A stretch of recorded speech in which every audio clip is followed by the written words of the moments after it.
Previously on Primal Tendencies. The test that I had been waiting for finally came. I wasn't 100% sure that this juniper bark roof would effectively keep the inside of the hut dry. Then, while I was collecting materials to make a door, a light storm rolled in and dropped a few inches of snow that covered the hut like a cold white blanket. Amazingly, the roof provided enough insulation that the heat of the fire kept me warm enough to survive through the cold silence of the night. During the thaw, not even a drop of water leaked through the roof.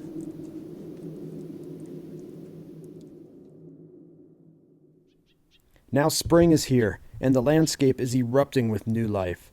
Food-bearing plants, such as scrub oak, banana yucca, and manzanita, are bursting with new growth, and I have hope that they will produce fruit this year. Last year, they produced none. One of my favorites, prickly pear cactus, is full of buds. Another plant that didn't produce last year is the sourberry. This year, they are loaded with fruit. Every morning, the song of birds breaks the silence of the night. Now that the weather is warm again, I've resumed making adobe bricks. I am also conditioning some soil to prepare it for growing small crops this year. Extraction of clay from the earth, making and firing pottery, making cordage and other things are common tasks that I am continuously working on. The work never ends.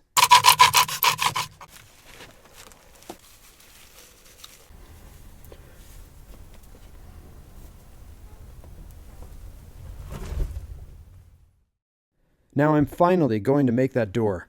But first, I need a few fresh desert willow branches for the frame.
I'm very happy with this door. It is light, easy to move, and the crossbar works well to hold it in place.